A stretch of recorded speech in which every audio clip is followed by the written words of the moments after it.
Monsieur le préfet, mesdames, messieurs les élus et vos services, mesdames et messieurs nos partenaires financiers ou partenaires d'action, sans qui Adalea ne pourrait pas faire tout ce qui vous sera présenté tout à l'heure dans son rapport d'activité. Mesdames et messieurs les bénévoles qui travaillaient chez Adalea, sans qui le monde serait beaucoup plus dur qu'il n'est encore.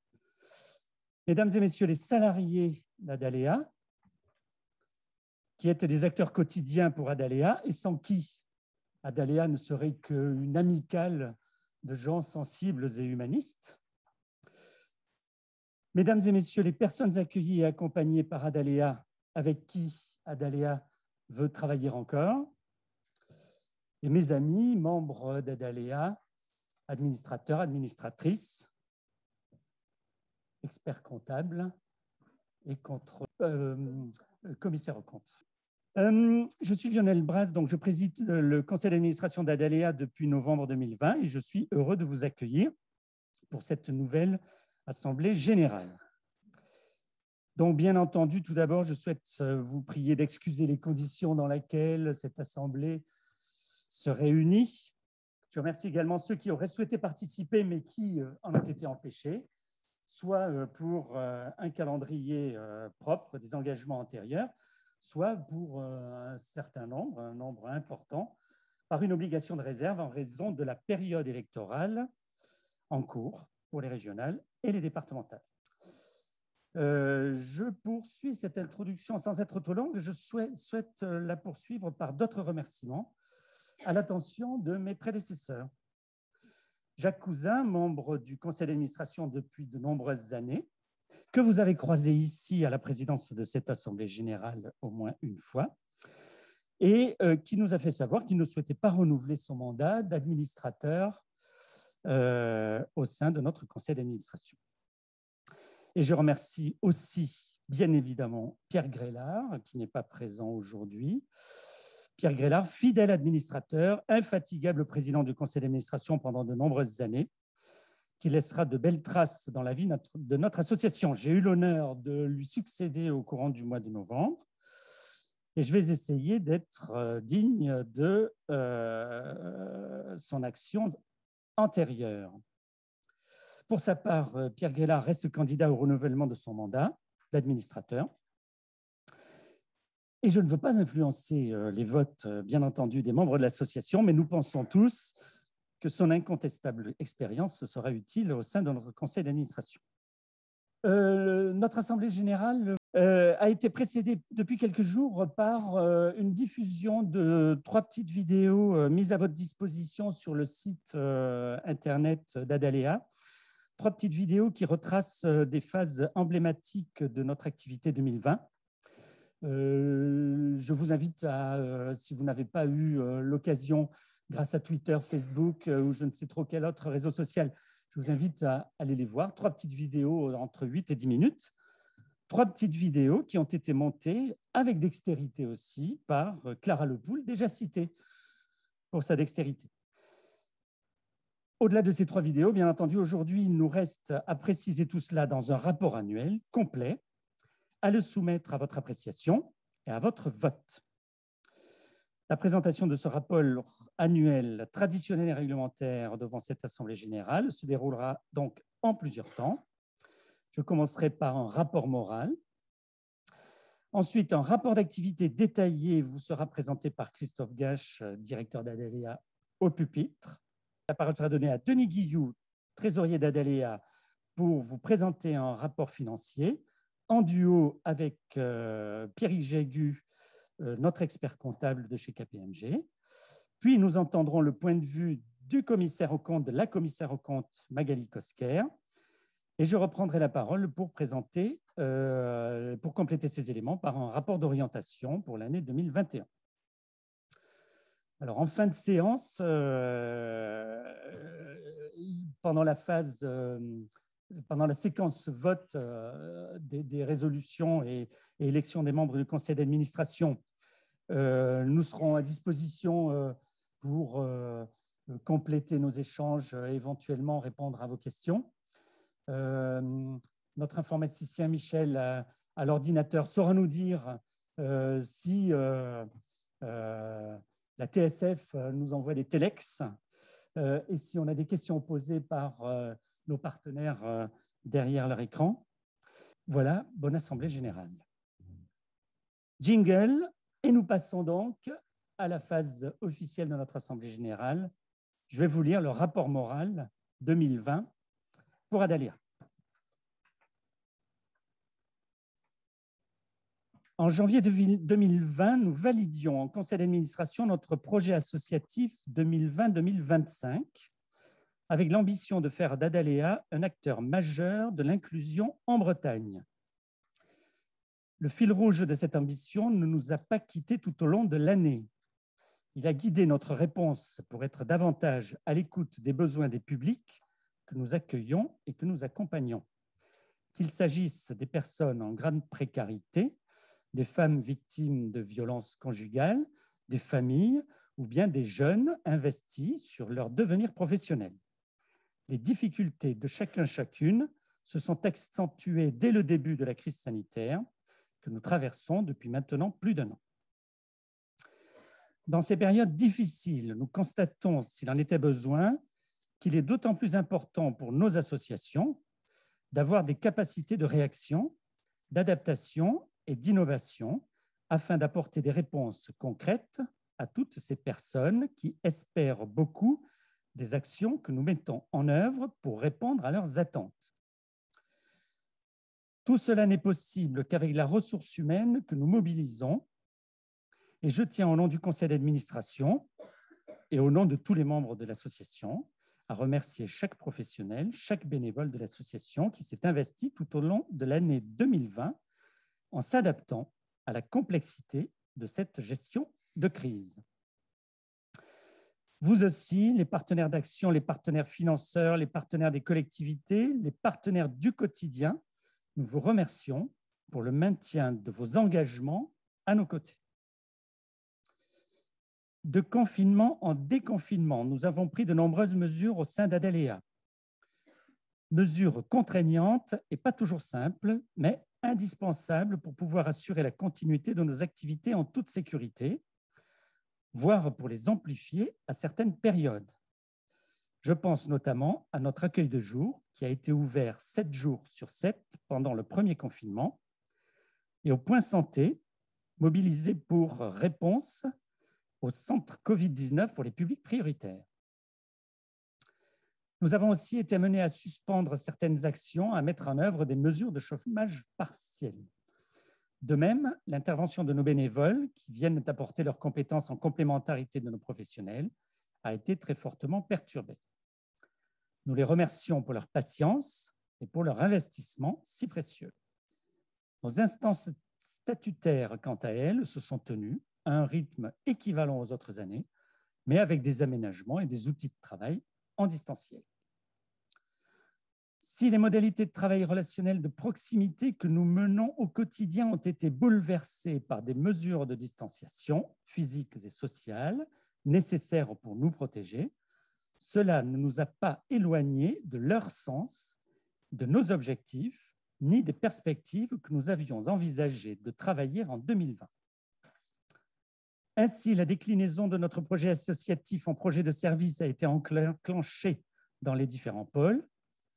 Notre centre de formation de Saint-Brieuc a emménagé juste avant le premier confinement dans de nouveaux locaux plus adaptés au 38 rue de Paris. La médiation active dans le cadre du dispositif Sève Emploi a été mise en œuvre sur notre chantier d'insertion avec des résultats très satisfaisants en 2020. Nous avons finalisé les travaux de l'Hibiscus et ouvert cette nouvelle structure d'hébergement d'urgence pour familles de 26 places en septembre dernier. Nous nous sommes mobilisés aux côtés de nombreux partenaires investis dans le projet Territoire zéro chômeur de longue durée. Et enfin, les travaux de notre évaluation interne ont pu se poursuivre et nos rapports ont été déposés aux autorités en décembre. Vous le voyez, nos capacités d'action, d'adaptation et de projection ont été importantes en 2020. Elles nous ont permis de ne pas subir, de rester présents et proactifs en cohérence avec les valeurs que nous portons toutes et tous à Adaléa.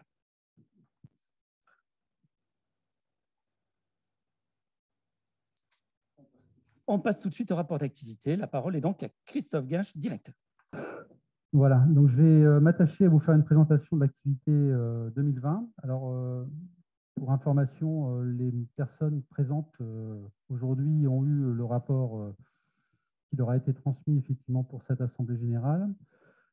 Pour ceux et celles qui sont en distanciel, ce rapport va être mis sur notre site internet dès demain, donc vous pourrez y accéder dans le détail. Et vous retrouverez également des versions plus détaillées de chacune des activités également sur l'internet de l'association.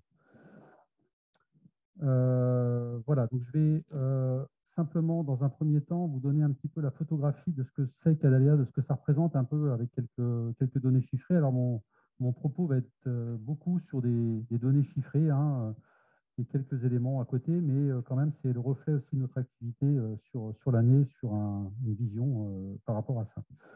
Donc, c'est 7432 personnes qui ont été accueillies, accompagnées dans l'association en 2020.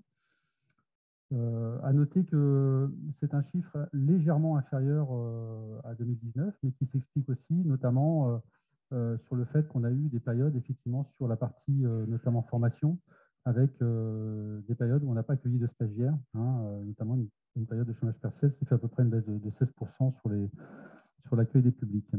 Une tranche d'âge qui est très représentée dans l'association, les 26-45 ans, hein, vous pouvez le voir. Et par ailleurs, ce qui est aussi à noter, c'est l'augmentation du nombre de femmes, hein, tous les ans. Alors on le dit, on le répète, et ça s'est encore avéré cette année, puisqu'on est, même si on reste sur une majorité d'hommes qui sont accueillis dans l'association, on est à 38% de femmes. Un titre indicatif, on était à 33% l'année dernière. Hein. Ça donne aussi une indication de l'évolution assez massive sur ces questions des femmes.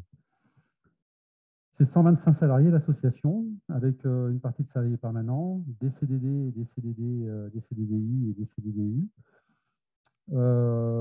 Des bénévoles à la fois administrateurs, administratrices, mais également des bénévoles d'action, alors qui effectivement ont été un peu moins mobilisés cette année 2020 au regard des conditions sanitaires que nous avons vécues. Et là-dessus, je ferai un petit zoom juste après cette présentation-là.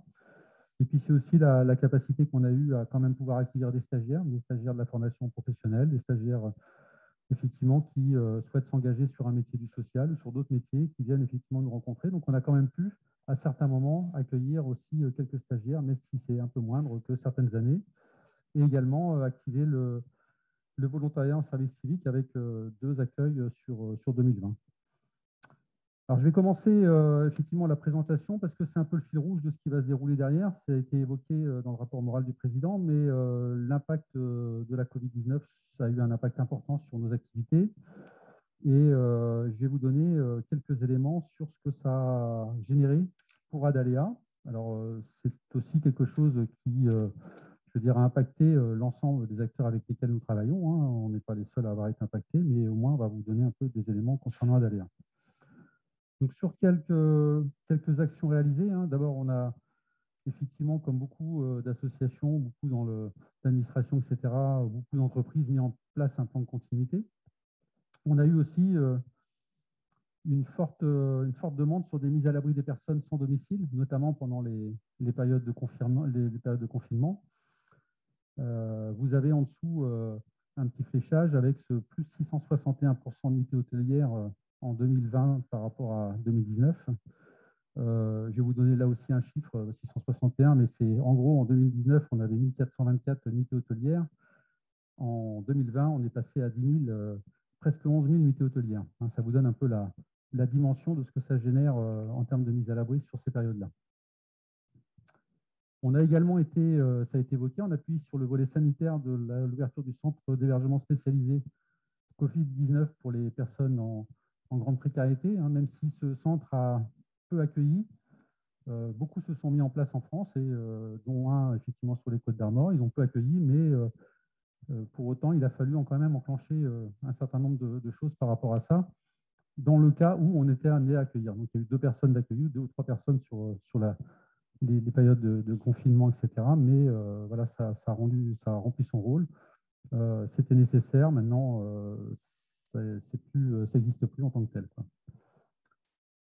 On a aussi été dans des modalités différentes d'adaptation de nos interventions auprès des publics, hein, en lien avec les publics, puisqu'effectivement, la difficulté quand on est dans un métier comme le nôtre, dans du contact, etc., ben, là, il a fallu trouver d'autres modalités pour maintenir le contact avec le public quand il ne pouvait pas être physique, plus en distanciel. Voilà, donc un certain nombre de choses qui ont été mises en place par rapport à ça.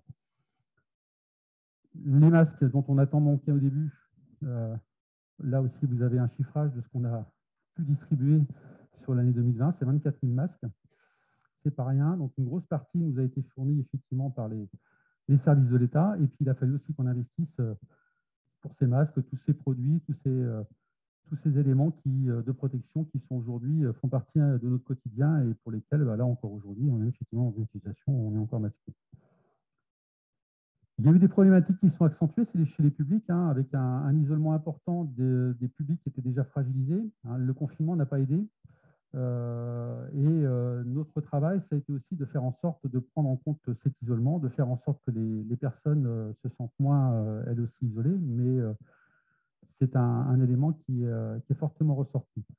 De même, l'augmentation des violences intrafamiliales, alors vous en avez entendu beaucoup parler dans les médias, et sur le terrain, ça a été aussi un aspect qui est ressorti concrètement sur des situations de violences intrafamiliales, de départ effectivement rapide, et de situations là non plus pas forcément simples à traiter dans un contexte où effectivement la relation physique était complexe. C'est aussi des points sur la fracture numérique qui étaient déjà pointés avant ces aspects effectivement de Covid et qui se sont là aussi accentués, parce qu'il a fallu trouver des réponses là aussi pour des personnes qui n'avaient pas la capacité, pas les modalités pour pouvoir faire un certain nombre de démarches à distance. Donc, il a fallu qu'on organise aussi les choses par rapport à ça. Et puis, d'apporter aussi des réponses en lien avec un certain nombre d'acteurs autour des besoins alimentaires qu'il a fallu maintenir, parce que voilà, c'est pas le tout de proposer l'hébergement, c'est pas le tout de travailler à l'isolement, c'est pas le tout de faire en sorte que les personnes puissent faire leur démarche effectivement via les aspects numériques. Il faut aussi qu'ils mangent. Et tout ça a bousculé aussi notre organisation. Donc là, on a mis aussi un certain nombre d'éléments sur des chèques alimentaires qu'on peut distribuer sur l'année, donc soit par deux entrées, hein, une entrée qui était celle de l'État, et puis une autre entrée par le biais de la Fondation Abbé Pierre et qui ont été distribuées par les collègues, notamment du Rond-Point, pour les personnes qui étaient en demande. Et puis à côté de ça, toute l'aide alimentaire classique qu'on peut retrouver, de la Banque alimentaire, de la Croix-Rouge, etc., qui se sont mobilisés aussi différemment pendant toute cette période-là. Je vais passer sur l'activité d'accueil et de la veille sociale, après effectivement avoir fait ce petit zoom sur la Covid. Activité de ce pôle accueil et veille sociale avec 4 dimensions qu'on retrouve là-dedans. Hein. L'aspect effectivement de l'accueil et l'accompagnement des femmes victimes de violences conjugales, la partie service intégré de l'accueil et de l'orientation, l'accueil et l'accompagnement des publics marginalisés, et puis l'accès aux soins. Avec là, effectivement, une augmentation constatée sur l'accueil des femmes reçues. Hein, c'est 300 entretiens de plus réalisés en 2020 par rapport à 2019. Avec aussi, à un moment donné, nous-mêmes, on a des moyens humains et on ne peut pas aller au-delà des moyens humains qu'on a parfois. Et donc, on ne peut pas proposer plus de créneaux. Donc, on a aussi mis en place un certain nombre de choses pour essayer d'apporter des réponses à toutes les demandes qu'on recevait dans ce cadre-là.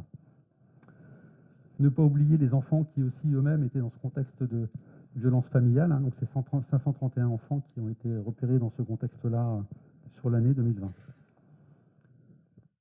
Sur la partie service intégré d'accueil et d'orientation, c'est 1423 ménages qui ont été accueillis. Ça représente à peu près 1848 personnes différentes. C'est un peu plus que 2019, 2,5%. Donc une forte aussi demande sur la partie hébergement d'urgence et CAO urgence.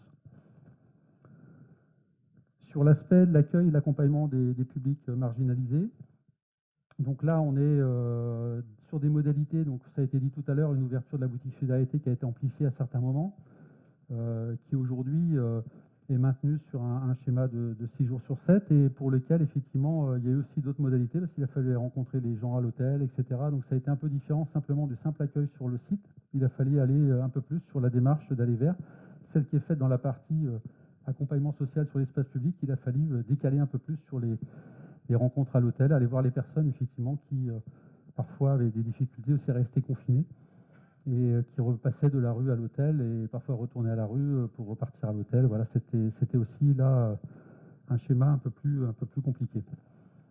L'accompagnement RSA pour lequel on a une convention de 50 accompagnements et qu'on a rempli dans la totalité sur 2020, hein, ce qui est en augmentation aussi par rapport à 2019.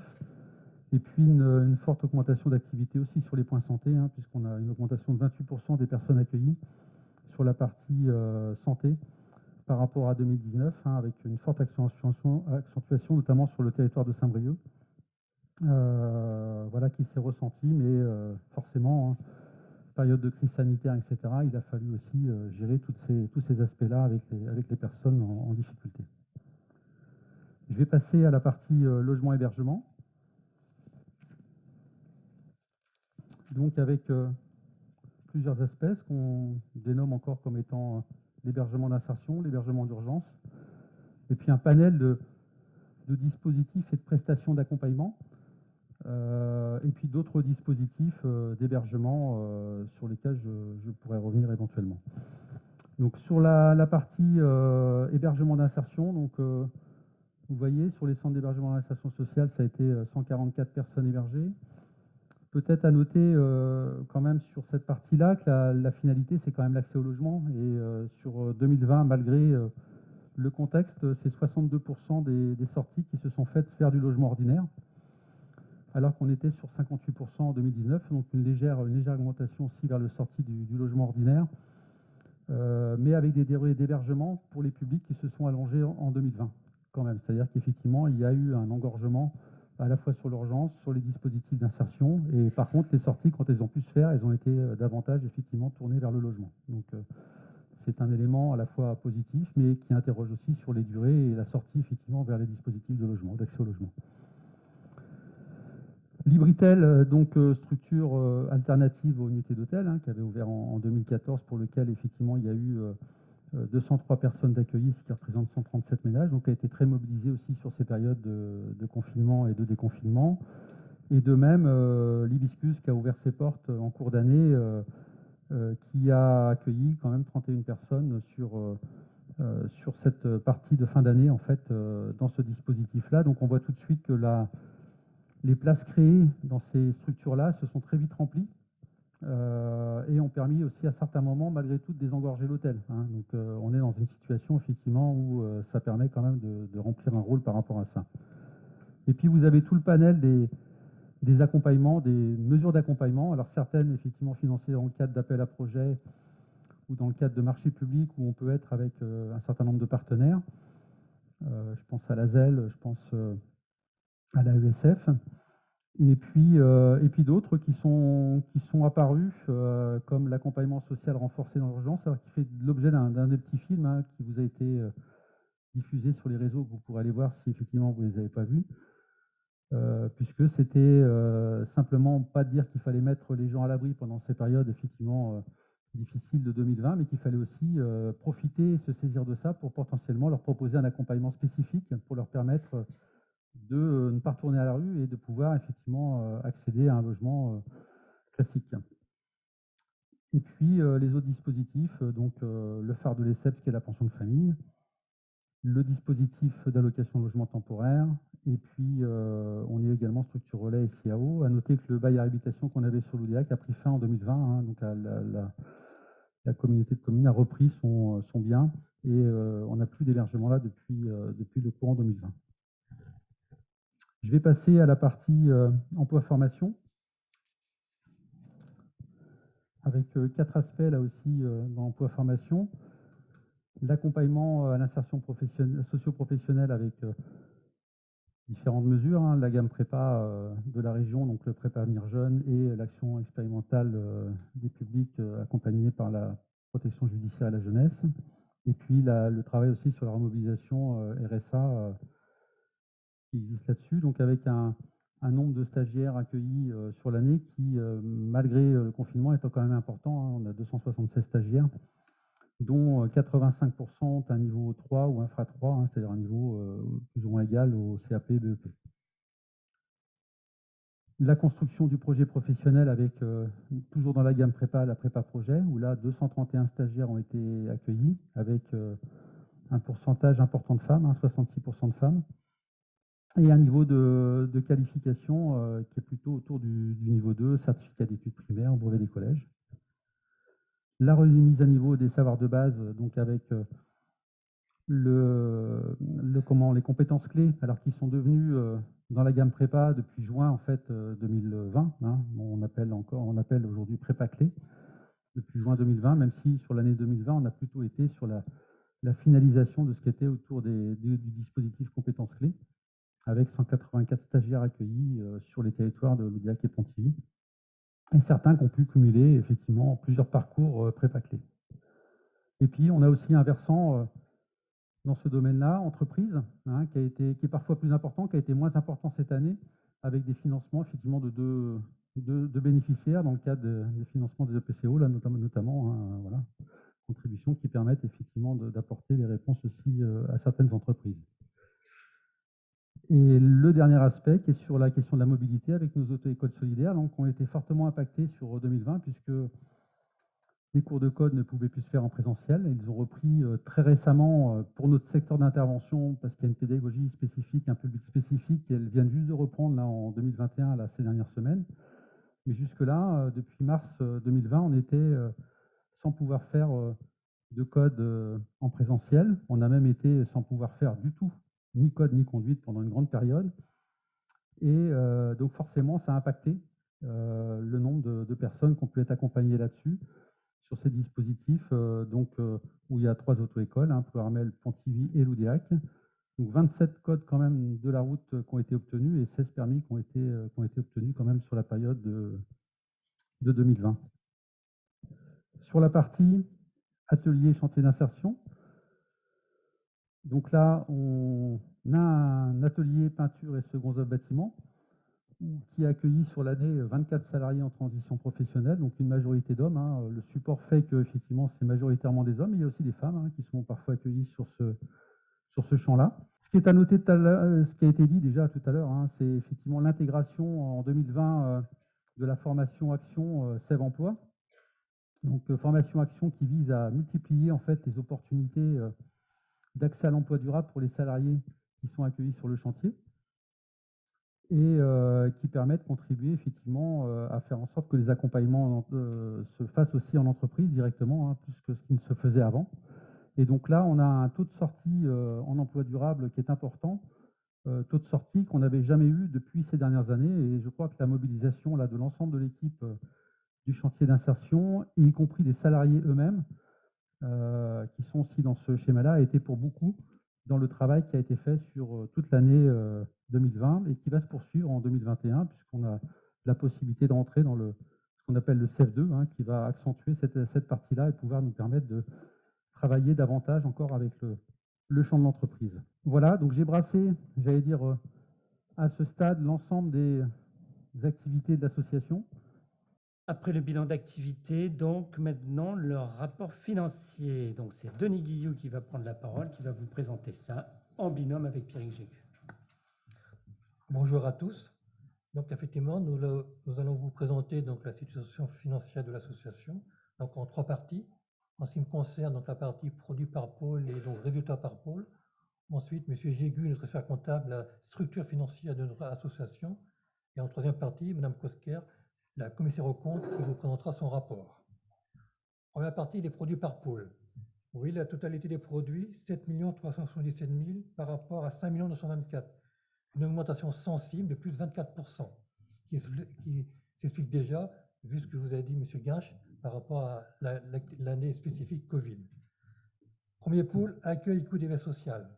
De 1 172 000, on passe à 1 769 000, plus 50%. Dû essentiellement, vous ne serez pas surpris, parce qu'il vient d'être dit, les nuitées d'hôtel, plus 660%, ce qui explique les 9/10 de cette augmentation de produits sur l'année 2020. Également, autre augmentation de produits, je vous l'ai dit également, c'est l'ouverture du centre d'hébergement à Quintin en 2020, donc augmenté produit. Et également, un nouveau programme qui a débuté en novembre 2020, le programme Chez Soi d'abord. qui vient donc augmenter par ces produits. Donc l'ensemble des produits, c'est sur ce pôle-là. Le pôle logement-hébergement, on passe de 2 468 à 2 618. Là aussi, l'augmentation due principalement à ce qui vous a été présenté, l'ouverture de la nouvelle structure Hibiscus. D'accord? Mais également, en plus, pension de famille, il y a eu des logements rénovés, 8 je crois, qui ont généré des loyers sur toute l'année 2020. Ça vient également contribuer à l'augmentation de ces produits. Atelier d'insertion, donc là, pour l'atelier, donc de 455 000 à 874 000, dû essentiellement donc à une dotation FSE beaucoup plus élevée en 2001 qu'en 2019. Également, ça a été évoqué, l'action Sève Emploi. Également, donc, des reprises sur l'ancienne provision. Alors ça, c'est un mouvement comptable. Quand une provision ancienne n'a plus lieu d'être, au bout de 5 ans, on la passe en produit comptablement. Donc, ça vient augmenter ces produits-là. D'accord? Emploi-formation, de 1 679 000 à 1 859 000, une augmentation et un maintien malgré la fermeture, grâce à ce que disait également Christophe Guinche, l'importance des stagiaires dans le cadre des marchés prépa avenir et prépa projet. La vie associative, de 157 000 à 255 000, l'augmentation, là aussi on retrouve une reprise des anciennes provisions,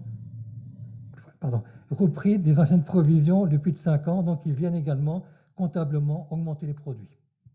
D'accord? Donc, globalement, une augmentation de produits de 24%, donc 2020 par rapport à 2019. Au niveau maintenant résultat par pôle, donc là vous voyez que l'excédent de l'année 2020 est équivalent à un niveau correct, tout à fait correct, et équivalent à celui de l'année 2019, 288 000 contre 287 000 en 2019. Par pôle, accueil, écoute et veille sociale, donc de 66 000, on passe à 27 000 euros, donc dû notamment, évidemment, à les charges des nuitées, mais également, donc, ça a été dit, augmentation d'activité, notamment au niveau boutique solidarité. Augmentation d'activité, évidemment, entraîne des charges de personnel supplémentaires sur 2020 par rapport à 2019. Logement-hébergement, donc là, idem, donc on passe de 153 000 à 97 000. Là, idem, boutique-logement, beaucoup plus d'activité en 2020, donc charge de personnel, bien évidemment, plus élevée en 2020 qu'en 2019. Et également, l'IML, l'intermédiation locative, une baisse significative des produits. Atelier d'insertion, 35 000 à 0, moins 277 euros. Là, on a passé, donc on avait un risque de reversement de subvention FSE. Donc là, on passe une dotation. Donc reprise, c'est un produit. Dotation de provision, c'est une charge. Donc ça vient baisser le résultat de ce pôle-là. C'est une charge, donc en forte baisse. Emploi-formation, 99 000 et 92 000 cette année. Malgré la fermeture du pôle emploi-formation, maintient un niveau très correct du résultat, dû notamment, comme l'a dit M. Guinche, à un nombre important de stagiaires dans Prépa Avenir et Prépa Projet. D'accord? Et vie associative, moins 66 000 à plus 71 000. Deux éléments principaux. Là aussi, reprise de provision. On avait des provisions sur des travaux en cours, plus de 5 ans, et n'ont pas été effectués. On reprend la provision. Et comme je vous disais, reprise de provision, c'est un produit. Et également, autre élément, en 2020, le poste de mécénat n'était pas prévu. Donc, moins de charges du personnel. Et donc, ces deux éléments-là font qu'effectivement, le bénéfice 2020 est beaucoup plus important en 2019.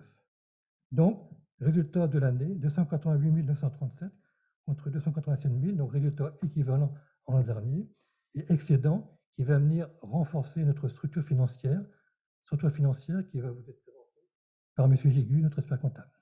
Je vous remercie. Merci M. Guillou, bonjour à tous.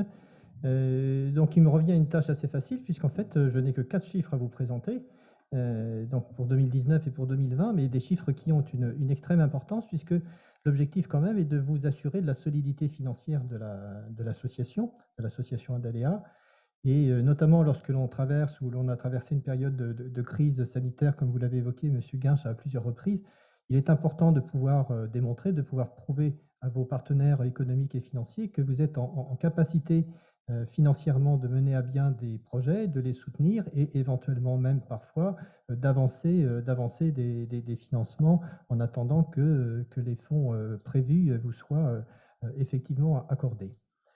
Alors, quand je parle de solidité financière et de moyens, si je prends le chiffre, enfin première ligne qui est à gauche, les immobilisations, donc en 2020, c'est 1 963 000 euros. Alors, ce sont des immobilisations qui sont en valeur nette, donc c'est-à-dire qui tiennent compte de la dépréciation que l'on a déjà pu constater par voie d'amortissement. Et en fait, c'est 1 963 000, cela représente plus de 3 500 000 euros d'investissement immobilier qu'a fait l'association déjà depuis un certain nombre d'années. Donc, c'est donc 3 500 000 euros de moyens qui sont affectés à l'exercice des différentes activités. La ligne du dessous, donc l'actif circulant, 2020, donc 6 688 000 euros.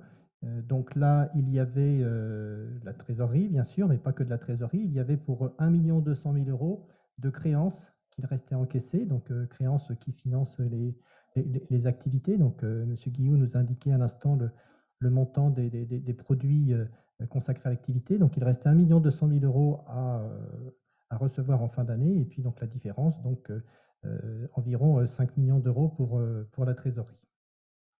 Sur la partie droite, le passif, donc le fonds associatif, 5 84 000 euros. Donc, c'est là où nous trouvons les fonds propres, les réserves et puis les résultats qui sont accordés momentanément par vos partenaires institutionnels pour financer vos activités, et notamment des résultats qui sont dans le cadre de l'activité du CEPOM, c'est-à-dire le contrat pluriannuel d'objectifs et de moyens, puisque les résultats se cumulent pendant la période de vie du CEPOM, c'est-à-dire pendant une période de 5 années. Et ce qui est important de voir, c'est que ces fonds associatifs d'un peu plus de 5 millions ont été utilisés, pour, comme je l'ai indiqué tout à l'heure, pour environ 3 500 000 euros pour vous permettre d'avoir les moyens de mener à bien vos activités, hein, donc c'est-à-dire d'investir dans des locaux, dans du matériel, donc pour 3 500 000 euros. Et aussi, et ce n'est pas indiqué là, mais plutôt dans la ligne du dessous au niveau des provisions et des dettes, c'est qu'en fait, vous avez pratiquement toujours financé ces investissements en matériel et en immobilier par des fonds propres ou des réserves antérieures, donc c'est-à-dire par des résultats qui ont été réalisés. Au 31 décembre 2020, vous n'aviez que 370 000 euros d'emprunts restant remboursés. Donc 370 000 euros. Donc, vous voyez, sur 3 500 000 euros d'investissement, donc c'est environ 10% d'engagement financier auprès des prêteurs et 90% autofinancés de par vos résultats et de par les réserves qui vous ont été accordées par vos financeurs. Provisions et dettes donc pour 3 568 000 euros. Donc là, nous trouvons bien sûr un certain nombre de dettes courantes, des dettes auprès des fournisseurs, dettes auprès des salariés au titre de la provision pour congés payés, dettes également auprès de l'administration fiscale, auprès des organismes sociaux, URSSAF, etc. Et également des fonds qui sont fléchés sur des activités en cours ou des activités à réaliser. C'est ce que nous appelons, nous, dans notre jargon, les fonds dédiés. Donc, il y a pour environ 900 000 euros de fonds que vous avez perçus et qui sont affectés de façon bien spécifique à des activités. Il y a également, M. Guillou l'a indiqué, des provisions, donc c'est-à-dire des sommes que nous gardons un peu au chaud pour faire face à soit des coûts futurs de rénovation de locaux, soit à des risques de reversement de subventions, notamment dans le cadre du Fonds social européen. Et puis voilà, et puis c'est tout. Donc voilà, effectivement, donc sur ces chiffres-là, donc l'important, c'est bien de voir que l'association, effectivement, elle est solide, elle a de la trésorerie, elle a des fonds propres. Ces fonds propres, ils ne sont pas là pour rien, ils sont là notamment pour investir. Vous avez investi fortement, hein. Dans l'année 2020 également, vous avez réalisé des investissements importants sur les aménagements de locaux et la prise à bail de nouveaux locaux. Et vous avez une association qui a les moyens, effectivement, de mener ces activités de façon confortable, financièrement confortable. Merci. Troisième temps du volet financier, c'est le point de vue de Magali Kosker, notre commissaire aux comptes, qui regarde tout cela avec un œil attentif extérieur. Attention, la sentence va tomber. Sentence. Bon. Bonjour à tous. Donc, je vais vous faire une lecture synthétique des rapports de la commissaire aux comptes. Je vais insister sur la commissaire aux comptes, c'est bien. Donc, la commissaire aux comptes va vous faire deux rapports. Donc, un rapport sur les comptes annuels, dans lequel on rend compte de notre opinion sur les comptes annuels. on fait quelques observations, on justifie nos appréciations et on fait des commentaires éventuels sur les vérifications spécifiques. Ensuite, le commissaire aux comptes fait un deuxième rapport, un rapport sur les conventions réglementées, qui sont les conventions qui ont été conclues entre votre association et ses administrateurs, ou bien entre votre association et des structures dans lesquelles les administrateurs auraient un pouvoir de direction ou de gestion. Alors, pour lever le suspense, nous certifions que les comptes sont réguliers, sincères et donnent une image fidèle des opérations de l'exercice écoulé et du patrimoine de l'association à la fin de cet exercice. On fait 2 petites observations. Donc, une première observation sur le fait que les comptes ont été arrêtés dans un contexte de Covid qui a profondément impacté l'activité sans pour autant impacter les niveaux de financement. Et puis, une deuxième observation qui, elle, nous a beaucoup occupés, hein, c'est sur le changement de méthode comptable, hein, qui a impacté un petit peu la présentation des comptes, bilan et comptes de résultats, mais surtout le contenu de l'annexe qui est joint aux comptes annuels. Ensuite, sur la justification de nos appréciations, je pense qu'il va falloir que j'aille voir l'ophtalmo. Je ne vois pas bien de loin. Donc, nous faisons un focus sur la partie fonds dédiés, hein, puisque c'est, comme l'a rappelé Pierrick tout de suite, c'est aussi un poste significatif au sein des comptes annuels.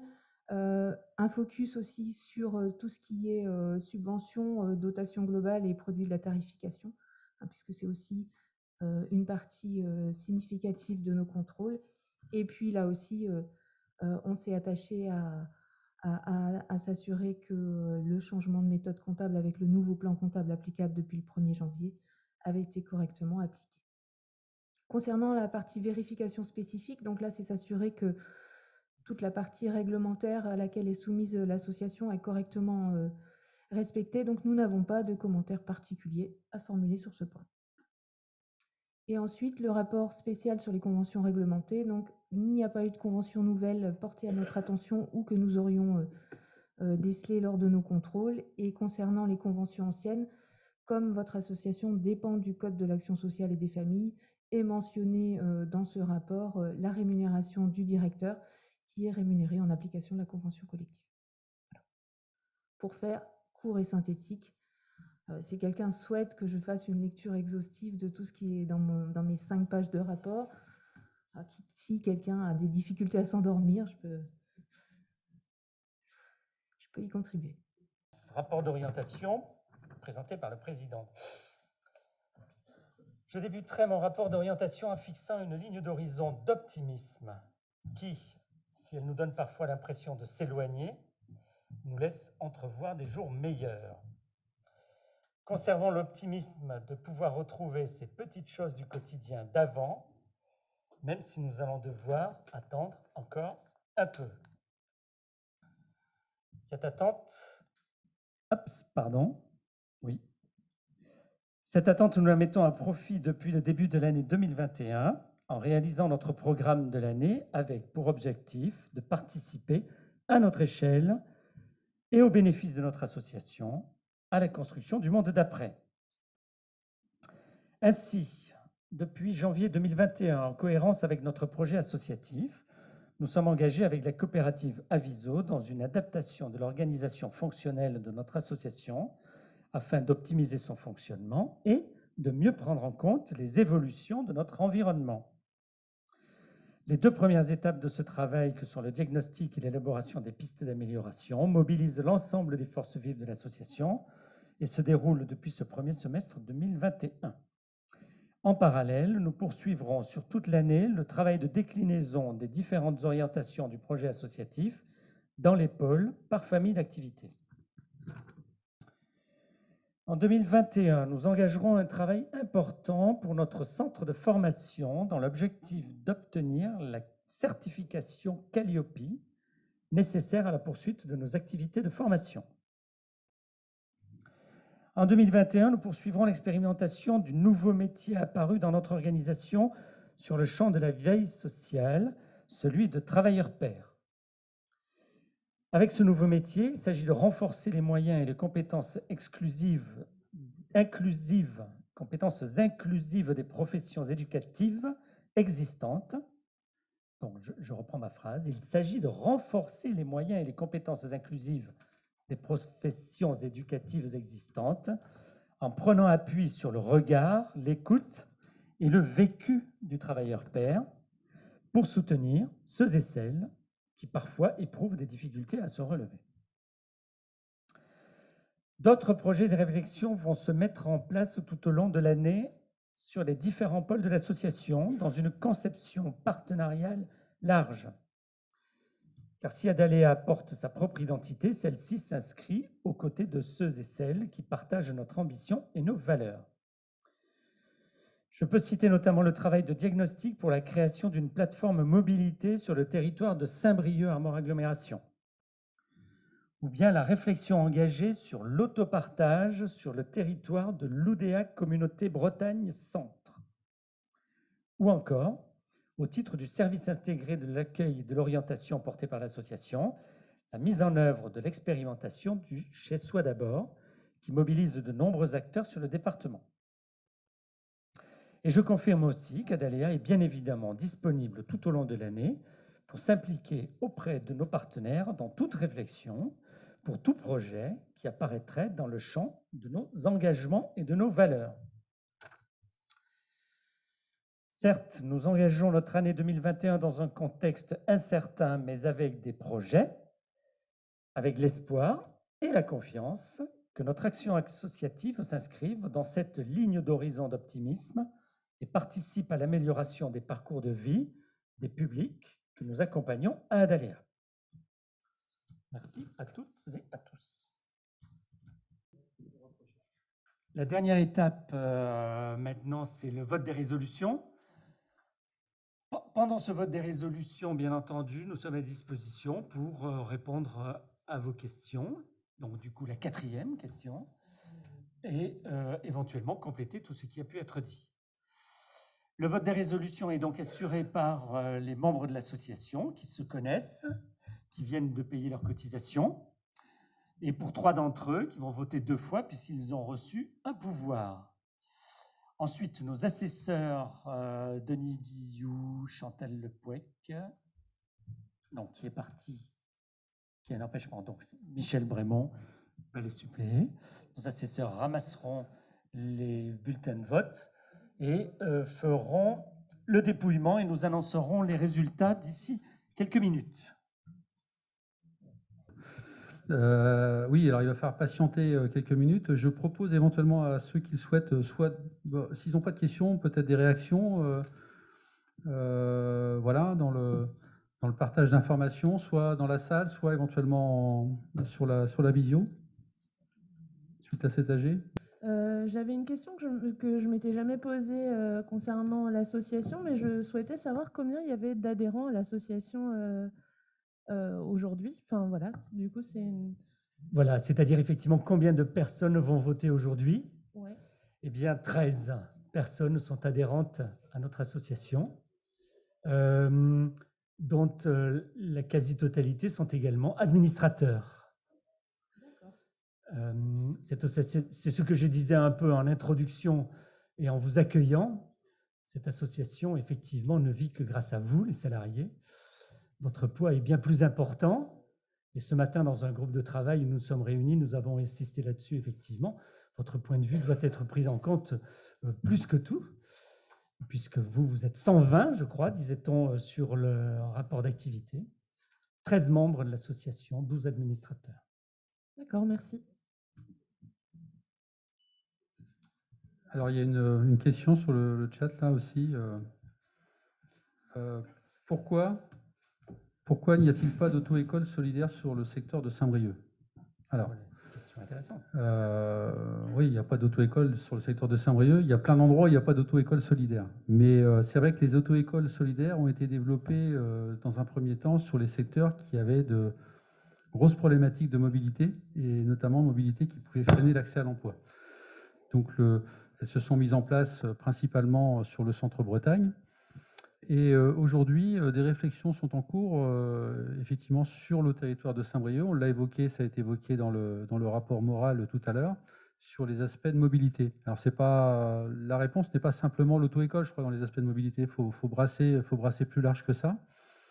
Mais c'est une dimension qui est sans doute à prendre en compte pour pouvoir permettre aussi à des publics, à des personnes qui peuvent avoir des difficultés d'apprentissage dans une auto-école classique, de pouvoir effectivement bénéficier d'un mode d'accompagnement spécifique.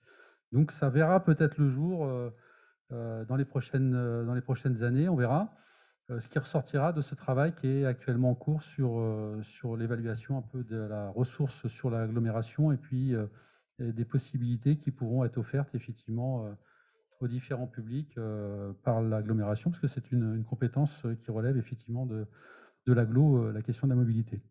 Voilà pour répondre à cette question-là.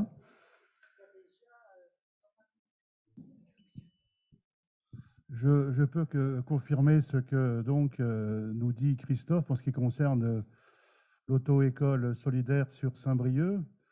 Il est vrai qu'il existe donc en cours un projet de plateforme donc mobilité sur Saint-Brieuc. Un travail donc est en cours de diagnostic pour connaître donc l'offre donc en matière de mobilité sur Saint-Brieuc. Ça, c'est une première chose. L'idée d'y intégrer donc une auto-école solidaire peut être une hypothèse. Il est vrai qu'on a donc une certaine expérience de l'auto-école solidaire avec ce qui se fait sur l'Oudéac notamment. Donc pourquoi pas, mais pour l'instant on en est juste au diagnostic donc des moyens donc de mobilité sur Saint-Brieuc agglomération. Le travail est un travail collaboratif avec les collectivités et aussi donc les services donc de l'État. Pour l'instant, donc, on est juste en train d'imaginer un certain nombre d'hypothèses. Pourquoi pas? Mais c'est donc une hypothèse parmi d'autres hypothèses. L'important étant, dans un premier temps, c'est d'évaluer et de connaître donc ce qui existe dans le domaine de la mobilité sur l'agglomération donc de Saint-Brieuc. Voilà. Parce que dans les stages des femmes qui sont souvent en situation de monoparentalité, on réfléchit ensemble à Daléa, l'AGLO, le CIDF, pour essayer de mettre quelque chose en place comme à l'Oudéac.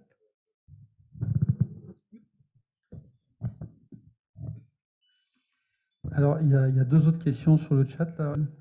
Oui, en fait, la personne, c'est Annie Leouérou, sénatrice. Bonjour à tous et à toutes.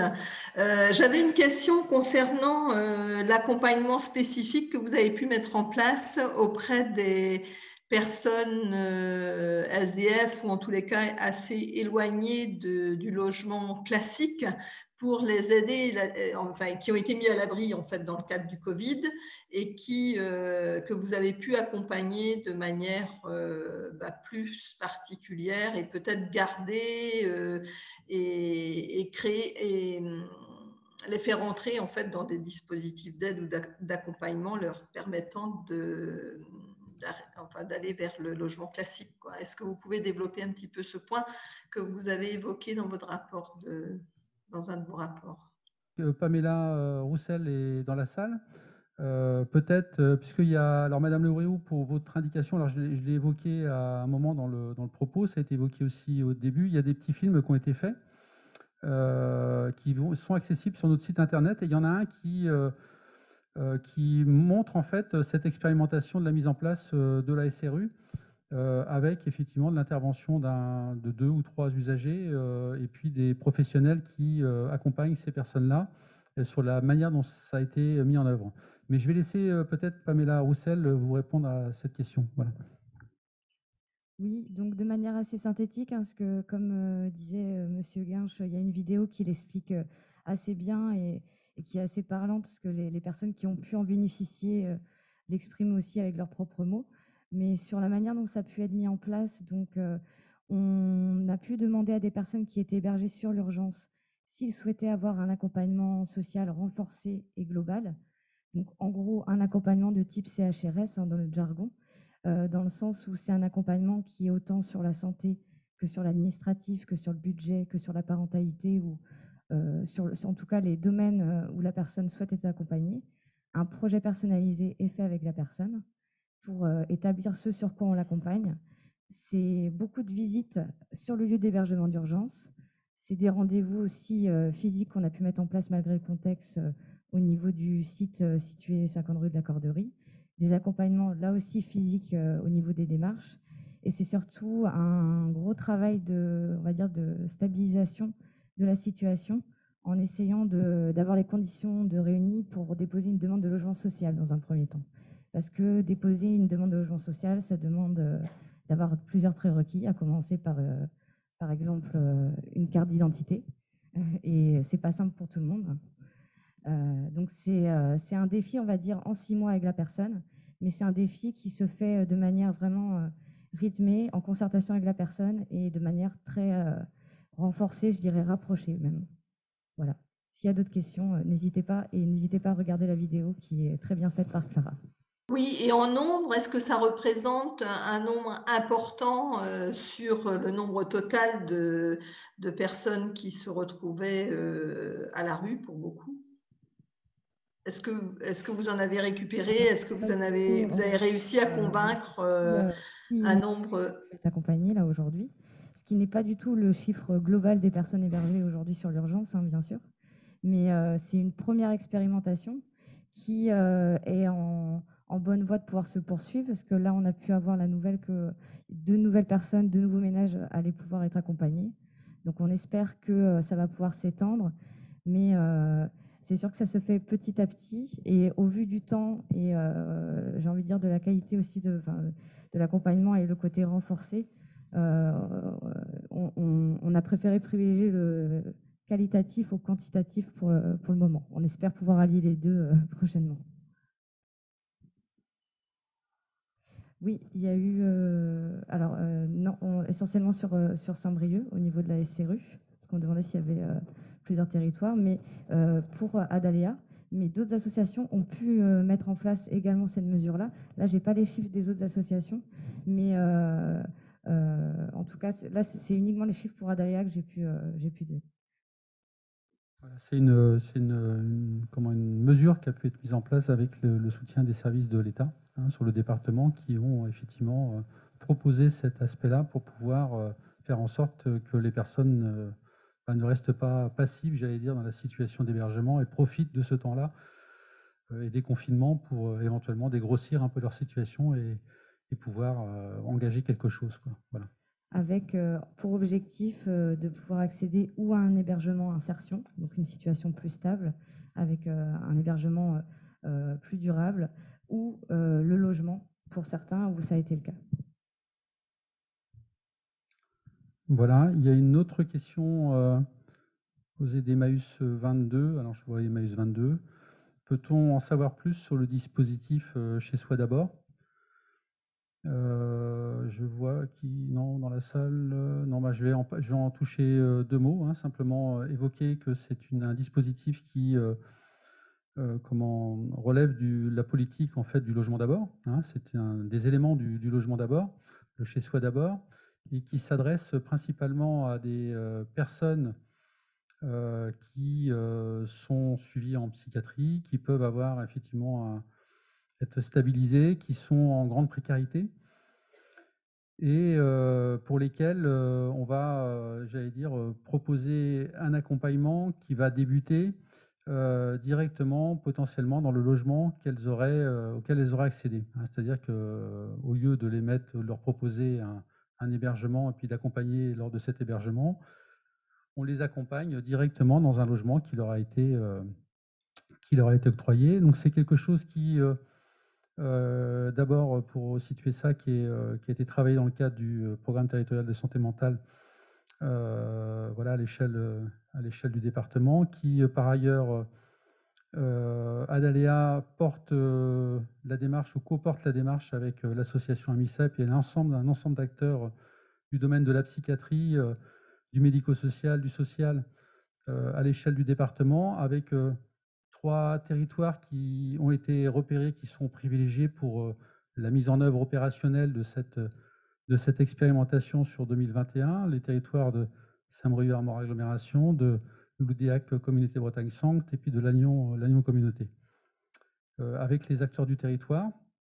Et l'idée, c'était confiée effectivement à Adaléa via le SIAO, c'est le CIAO qui porte cette démarche-là, dans l'idée de construire des process en fait communs à l'ensemble des acteurs qui interviendront auprès de ces personnes-là, pour leur permettre effectivement d'être accompagnés sur une période là qu'on va débuter très prochainement de manière très opérationnelle. Les process, une partie des process a été travaillée avec l'ensemble des acteurs et ça devrait s'enclencher avec 2 personnes en fait, sur chacun des territoires qui seront accompagnés pendant une période de 6-7 mois, le temps effectivement de les stabiliser dans le logement, de travailler avec elles leur projet global, etc.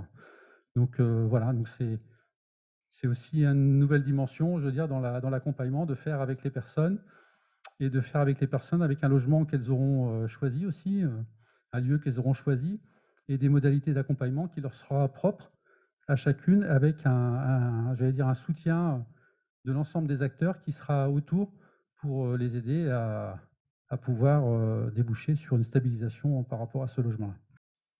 Alors, nous retrouvons donc 13 votants. Première résolution, l'Assemblée générale prend connaissance du rapport moral, bilan d'activité, du rapport d'orientation et déclare approuver ces documents-là.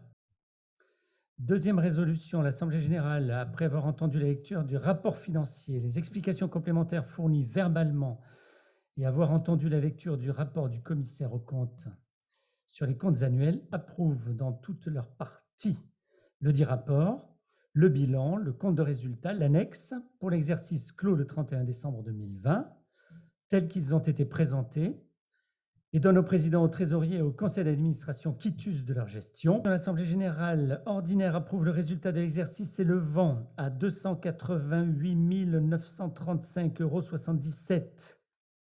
L'Assemblée générale ordinaire approuve le regroupement de 2 comptes de réserve. L'Assemblée générale ordinaire approuve la reconduction du tiers sortant. Candidat à leur renouvellement, Marie-France Baumer, Bertrand Hardy, Pierre Grélard. L'Assemblée générale ordinaire approuve la candidature au conseil d'administration de Madame Thérèse Joussomme comme administratrice.